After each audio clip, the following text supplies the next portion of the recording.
Last season was the season where we did a lot of good things and we did a lot of things to where I think we can improve on. I think last season going undefeated throughout the regular season and getting to the championship game obviously was a big disappointment, but it was a learning experience. It was something that I wish that we could have had earlier in the season, but I think we beat ourselves in that last game. Starting the season, we didn't know what to expect. You know, we had to change coaches right at the last minute, change head coaches.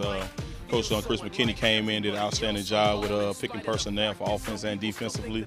Last year was a little weird. I had some job offers, and we're going over things with other teams. And you know, my good friend Andrew called up and said there was a job opening, and to be the head coach, and I couldn't pass that opportunity up.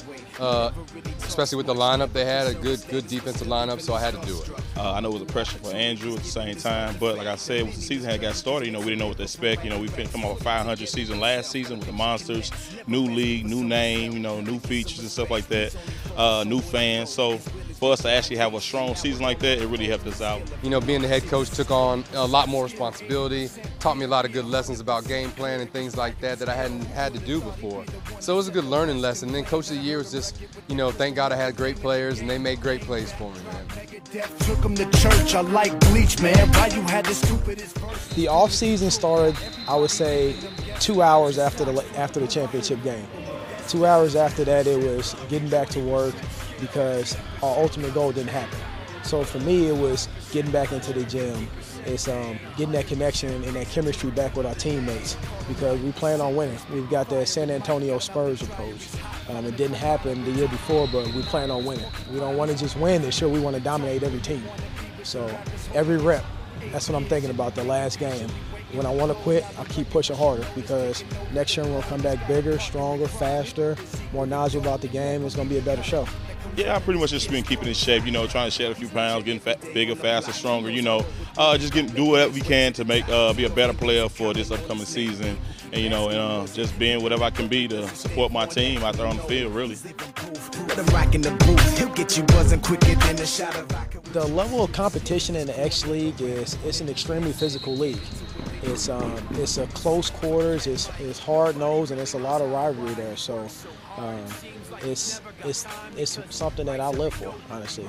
The X League, it was a little bit different. You know, the rules were a little different with the double points at the end of the game, the last minute of the game, the X dash instead of the coin toss, and you know, some of those little subtle rules like that. Other than that, it was kind of like arena football mixed in with a little IFL because we have, you know, the guys in motion with the jack linebacker moving in and out of the box. So it was a little different, but I was used to it. And I think that the teams came together well. The referees, once we got the rules established together and what we were doing, we all came together well. And I think the league got better and better as the year went on. It's all fast-paced football. You know, it's professional football, so you're going to get great athletes on offense and defense. So, but at the same time, like I say, it's just fast-paced. You know, you got strong guys, you got fast guys, you got the best of them, you got the worst of them. You know, you never know what you want to expect, but at the same time, like I said, it is pro ball. You might go out there and be against somebody that played overseas. You know, you got some of them D1 prospects that didn't make it to the NFL. You got some of the NFL guys that they got dropped from the roster. You know, so it's like the NFL, but like I said, shorter field, 50 yards, gonna be a lot of hitting, a lot of banging. You know, the violence is still the same. Understand that. So it's still football. Whether it's the beat of the mic, he feels so unlike everybody. You know, I think fans should come out this season because we have a good homegrown product. I think 90% of our team actually is all guys from the St. Louis area or from the Missouri area. More touchdowns, I would say a lot harder hits. It's going to be the greatest show on turf.